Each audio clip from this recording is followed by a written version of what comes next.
Bonjour à tous. Aujourd'hui, nous allons nous pencher sur un sujet qui nous concerne tous, l'intelligence artificielle, ou IA. Vous en entendez parler partout, dans les journaux, à la télévision, et peut-être même que votre téléphone vous en parle déjà. C'est une technologie qui s'installe doucement, mais sûrement dans nos vies. Elle choisit la prochaine chanson que vous allez écouter, elle vous propose des itinéraires pour éviter les bouchons, et elle aide même les médecins à poser des diagnostics. L'IA n'est plus un concept futuriste réservé aux films de science-fiction. Elle est là, bien présente, et elle transforme notre monde à une vitesse vertigineuse, un peu comme une révolution industrielle silencieuse qui s'opère sous nos yeux. Cette montée en puissance de l'IA soulève de nombreuses questions, et notamment une qui peut faire un peu peur. Qu'en est-il de notre travail ? Depuis des siècles, l'homme a toujours inventé des outils pour l'aider, pour rendre ses tâches plus faciles. La machine à vapeur, l'électricité, l'ordinateur. Chaque grande innovation a bouleversé le monde du travail. Des métiers ont disparu, d'autres sont apparus. L'intelligence artificielle est la prochaine étape de cette grande aventure technologique. Mais cette fois, la machine n'est plus seulement un bras mécanique plus fort ou plus rapide. Elle devient capable de réfléchir, d'apprendre et de prendre des décisions. C'est un changement de nature, pas seulement de degré. Dans ce grand dossier, nous allons explorer ensemble, pas à pas, cet univers fascinant et parfois un peu intimidant de l'IA. Notre mission, si vous l'acceptez, est de comprendre comment cette technologie va remodeler le paysage de l'emploi. Nous allons voir quels métiers sont les plus exposés, mais aussi comment de nouvelles opportunités vont naître.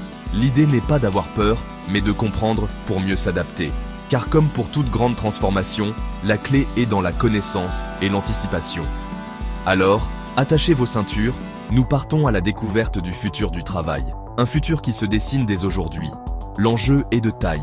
Il ne s'agit pas seulement de savoir si un robot va prendre notre place au bureau ou à l'usine, il s'agit de repenser notre rapport au travail, à la compétence et à la valeur que nous apportons à la société. L'IA nous pousse à nous interroger sur ce qui fait de nous des humains. Notre créativité, notre intelligence émotionnelle, notre capacité à collaborer et à faire preuve de sens critique. Ce sont précisément ces qualités que les machines, aussi intelligentes soient-elles, peinent encore à imiter. Ce voyage au cœur de l'IA et du travail est donc aussi un voyage à la découverte de notre propre humanité. Prêt ? Alors, c'est parti ! Alors, l'intelligence artificielle. Qu'est-ce que c'est exactement ? Pour faire simple, c'est la capacité d'une machine à imiter certaines fonctions de l'intelligence humaine. On parle ici de raisonnement, d'apprentissage, de planification ou encore de créativité. Les premières idées sur l'IA sont nées dans les années 1950, avec des pionniers comme Alan Turing. Au début, les IA étaient très basiques. Elles suivaient des règles strictes programmées par des humains. Pensez aux premiers programmes d'échecs. Ils analysaient toutes les possibilités selon des instructions précises, mais sans réelle compréhension du jeu. C'était l'ère de l'IA symbolique, un peu comme un livre de recettes très détaillé. Le grand tournant est arrivé avec ce qu'on appelle l'apprentissage automatique, ou machine learning. Là, on change complètement de méthode. Au lieu de donner des instructions précises à la machine, on lui donne des tonnes d'exemples. Par exemple, pour qu'une IA reconnaisse un chat, on ne lui décrit pas ce qu'est un chat. On lui montre des millions de photos de chats. À force de voir des exemples, elle finit par identifier seule les caractéristiques d'un chat. Les oreilles pointues, les moustaches, la forme des yeux. Elle apprend par l'expérience, un peu comme un enfant. C'est grâce à cette technique que les IA sont devenues si performantes aujourd'hui. Et puis, il y a eu une autre révolution, l'apprentissage profond, ou deep learning. C'est une forme avancée de machine learning qui s'inspire du fonctionnement de notre cerveau, avec des réseaux de neurones artificiels organisés en couches. Chaque couche analyse l'information à un niveau de plus en plus abstrait. Les premières couches reconnaissent des lignes, des formes simples, et les couches suivantes assemblent ces formes pour reconnaître des visages, des objets, ou comprendre le sens d'une phrase. Ce sont ces IA qui sont capables de générer des textes, de créer des images, à partir d'une description, ou même de conduire une voiture. Elles ne se contentent plus de classer l'information, elles peuvent en créer de nouvelles. Aujourd'hui, nous sommes donc à l'ère de l'IA générative, comme ChatGPT ou Midjourney. Ces systèmes ont été entraînés sur d'immenses quantités de données provenant d'Internet, des textes, des images, des codes informatiques. Leurs capacités sont stupéfiantes. Elles peuvent rédiger un email, écrire un poème, composer de la musique, traduire des langues en temps réel, ou encore déboguer un programme informatique. Elles ne comprennent pas le monde comme nous, bien sûr. Elles fonctionnent sur des probabilités statistiques, en prédisant le mot ou le pixel suivant le plus logique. Mais le résultat est souvent si bluffant qu'il est difficile de le distinguer d'une production humaine. C'est cette capacité à manipuler le langage et l'information qui va directement impacter de nombreux métiers intellectuels. Avec des capacités aussi vastes, il est logique que l'IA vienne bousculer le marché du travail. Certains métiers, basés sur des tâches répétitives ou l'analyse de données, sont en première ligne. Prenons par exemple les métiers du secrétariat et de l'assistanat administratif. La planification de rendez-vous, la rédaction de comptes rendus, la gestion des emails, la transcription audio, toutes ces tâches peuvent désormais être automatisées par des IA spécialisées. Un assistant virtuel peut gérer un agenda avec une efficacité redoutable, 24 heures sur 24, sans jamais se fatiguer. Les employés de bureau dont le rôle principal consiste à traiter et à organiser de l'information vont devoir voir leur mission évoluer radicalement.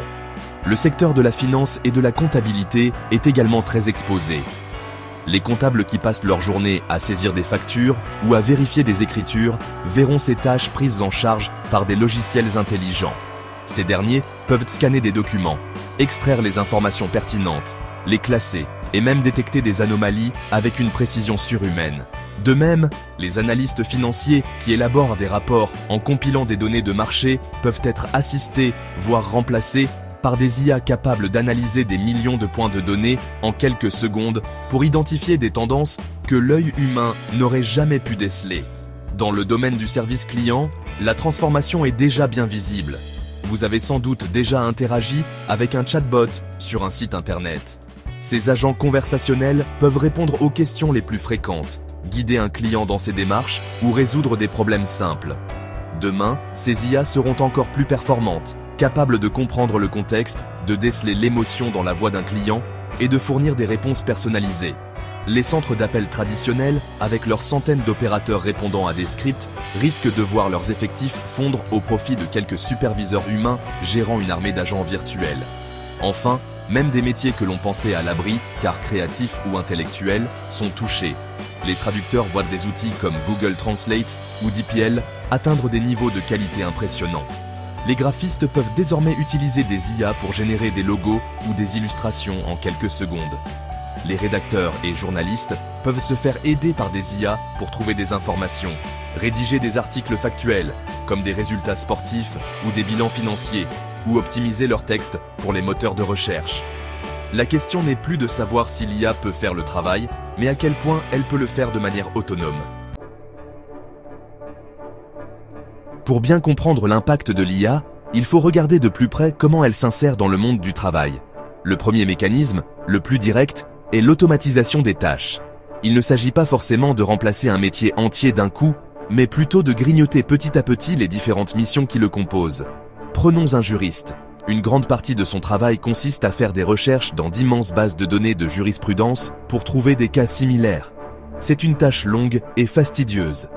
Une IA spécialisée peut faire ce travail en quelques minutes, en analysant des milliers de documents pour trouver les plus pertinents.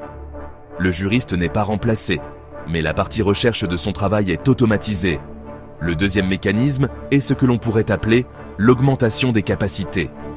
Ici, l'IA ne remplace pas, elle devient un outil surpuissant qui démultiplie l'efficacité de l'humain. Imaginez un architecte. Il peut utiliser une IA pour générer des dizaines de plans différents en fonction de contraintes précises. Budget, surface, matériaux, normes écologiques. L'architecte garde le contrôle créatif. Il choisit la meilleure option, l'affine, y apporte sa touche personnelle. Mais l'IA lui a fait gagner un temps précieux en explorant le champ des possibles. Dans ce cas, un seul architecte augmenté par l'IA peut produire le travail qui nécessitait auparavant une petite équipe. L'efficacité augmente, mais le besoin en main-d'œuvre peut diminuer. Un troisième mécanisme est la substitution complète dans des environnements contrôlés. C'est ce que l'on voit dans la logistique, par exemple. Dans les entrepôts géants d'Amazon, des robots autonomes se déplacent pour aller chercher les produits sur les étagères et les amener aux employés qui préparent les colis. Dans un futur proche, on peut imaginer des supermarchés sans caissier, où des caméras et des capteurs détectent automatiquement les produits que vous prenez. Dans ces cas précis, la machine remplace entièrement l'humain pour une fonction spécifique, car l'environnement est prévisible et les tâches sont standardisées. la conduite de métro sur des lignes dédiées ou les robots chirurgiens effectuant des gestes précis sous le contrôle d'un médecin relèvent du même principe. Enfin, le quatrième mécanisme est la création de nouveaux services entièrement numériques, qui n'auraient pas pu exister sans l'IA. Pensez aux services de recommandation personnalisés de Netflix ou Spotify. Il n'y a pas d'humain qui choisit pour vous, c'est un algorithme. Pensez aux diagnostics médicaux à distance basés sur l'analyse d'une photo d'un grain de beauté, ou aux applications de coaching sportif qui adaptent le programme en temps réel en fonction de vos performances. Ces services remplacent des interactions qui auraient pu avoir lieu avec un humain, un vendeur de disques, un médecin, un coach, mais ils créent surtout un nouveau marché qui fonctionne selon une logique entièrement automatisée. L'automatisation ne va pas déferler sur le monde de manière uniforme. Sa vitesse et son ampleur dépendront de plusieurs facteurs, créant une carte du monde du travail très contrastée. Tout d'abord, le coût du travail est un élément clé. Dans les pays développés où les salaires sont élevés, comme en Europe de l'Ouest, en Amérique du Nord ou au Japon, l'incitation à investir dans des technologies d'automatisation est très forte.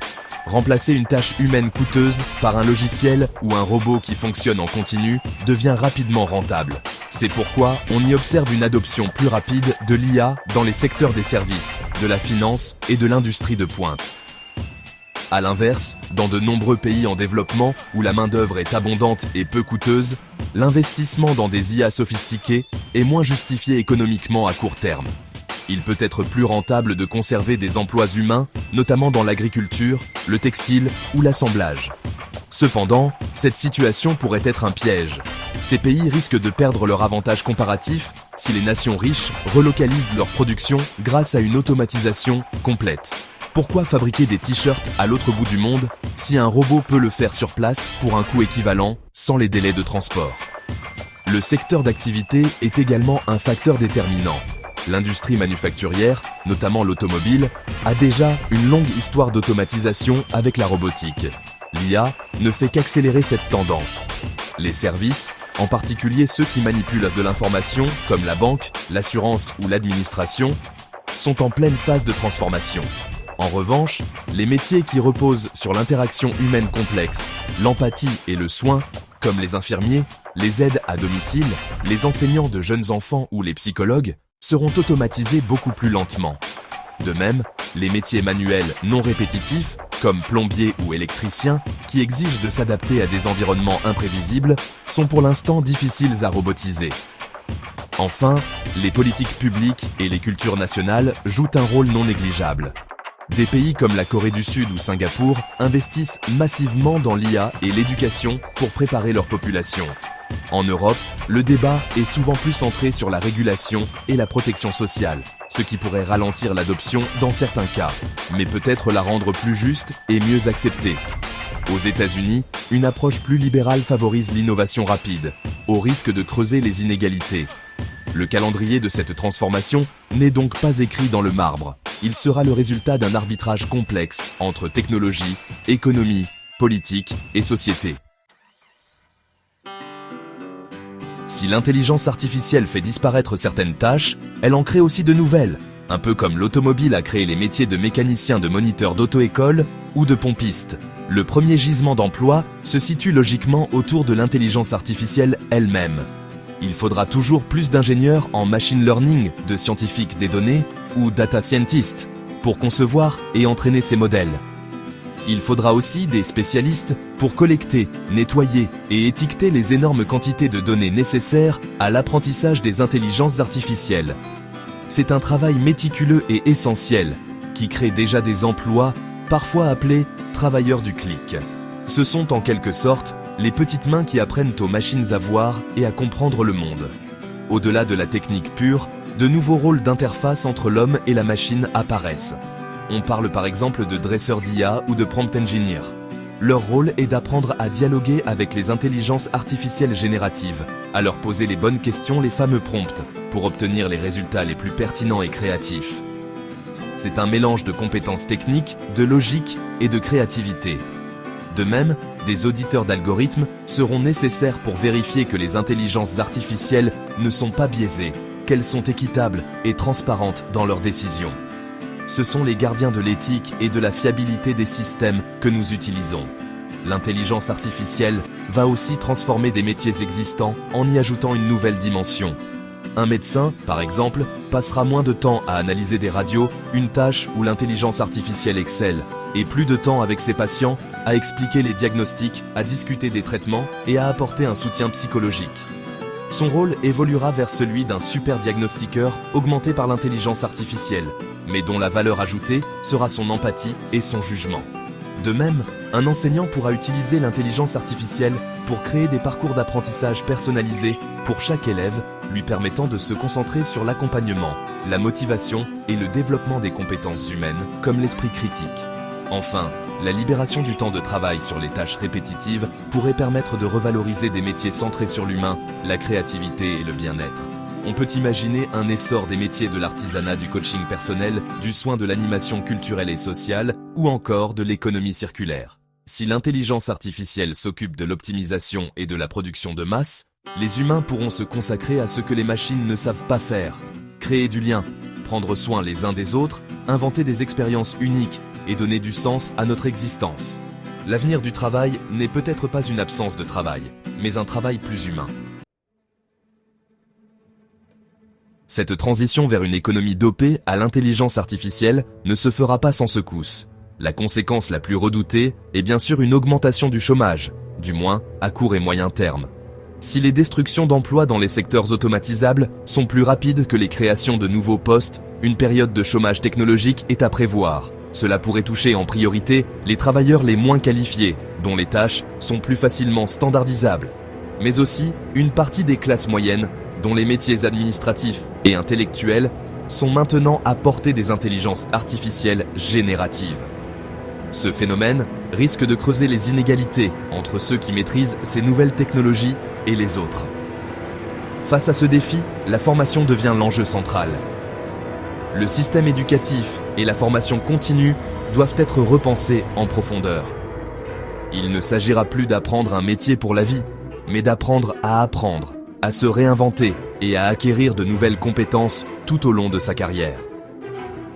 La formation devra se concentrer sur les compétences que l'intelligence artificielle ne possède pas. La créativité, la pensée critique, l'intelligence émotionnelle, la collaboration, la résolution de problèmes complexes. Les gouvernements et les entreprises auront une responsabilité immense pour accompagner les travailleurs dans ces transitions, en finançant des reconversions massives et en rendant la formation accessible à tous.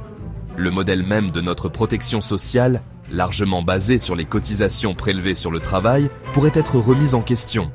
Si le nombre d'emplois diminue ou si les salaires stagnent pour une grande partie de la population, comment financer nos retraites, notre assurance maladie, notre système éducatif? Cette question mène à des débats profonds sur de nouvelles formes de redistribution des richesses créées par l'automatisation.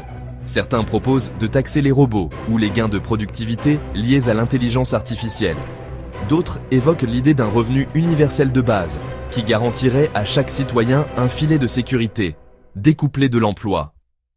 Au-delà de l'économie, c'est le sens même du travail dans nos sociétés qui est interrogé. Pendant des siècles, le travail n'a pas seulement été un moyen de subsistance, mais aussi une source d'identité, de statut social et de lien. Si le travail se raréfie ou se transforme radicalement, comment trouverons-nous du sens ailleurs? Cela pourrait nous pousser à valoriser davantage d'autres activités, comme l'engagement associatif, la création artistique, l'éducation des enfants ou le soin aux proches. La révolution de l'intelligence artificielle est donc bien plus qu'une révolution technologique. C'est une révolution sociale et culturelle qui nous oblige à repenser notre contrat social. Face à cette vague de changements, rester passif n'est pas une option. Pour les travailleurs, la première stratégie d'adaptation est la curiosité et l'ouverture d'esprit. Il faut cesser de voir l'intelligence artificielle comme une menace et commencer à la considérer comme un outil. Il est essentiel de s'informer, de comprendre ce que sont ces technologies, comment elles fonctionnent et ce qu'elles peuvent apporter dans son propre domaine d'activité.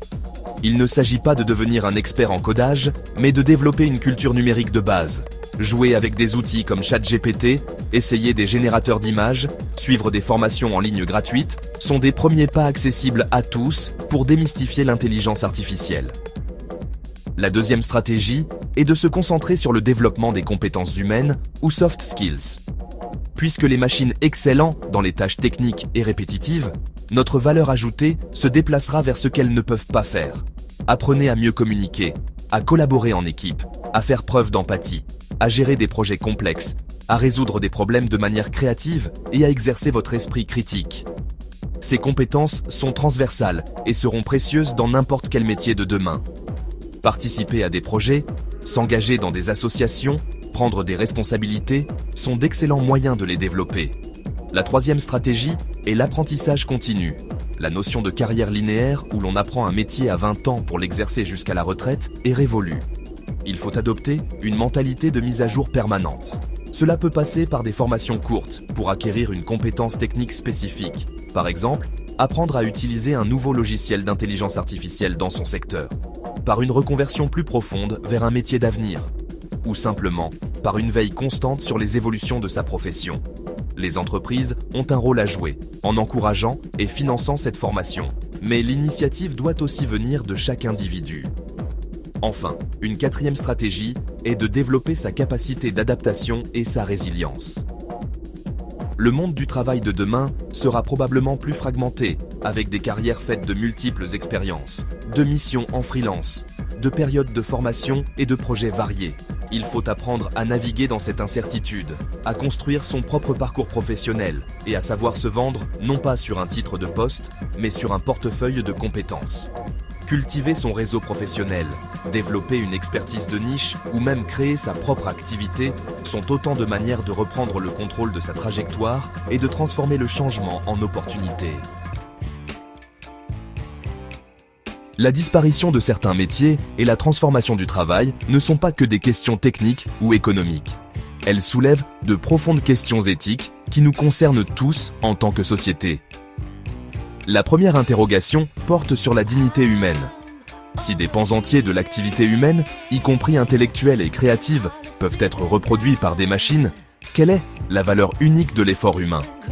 La fierté du travail bien fait, le sentiment d'être utile à la communauté, la reconnaissance sociale liée à une profession, tout cela est ébranlé.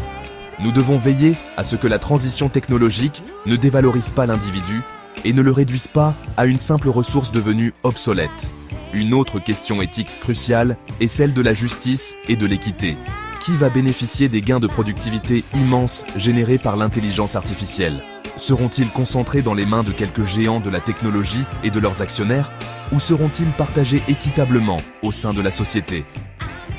Si nous ne mettons pas en place des mécanismes de redistribution, nous risquons une polarisation extrême entre une petite élite qui conçoit et possède les intelligences artificielles et une grande majorité de la population dont le pouvoir de négociation et les revenus diminuent. Le risque est de créer une société à deux vitesses, avec des conséquences potentiellement explosives pour la cohésion sociale et la démocratie. L'utilisation de l'intelligence artificielle dans le recrutement et la gestion des carrières pose également des problèmes éthiques. Un algorithme peut-il décider de licencier un employé?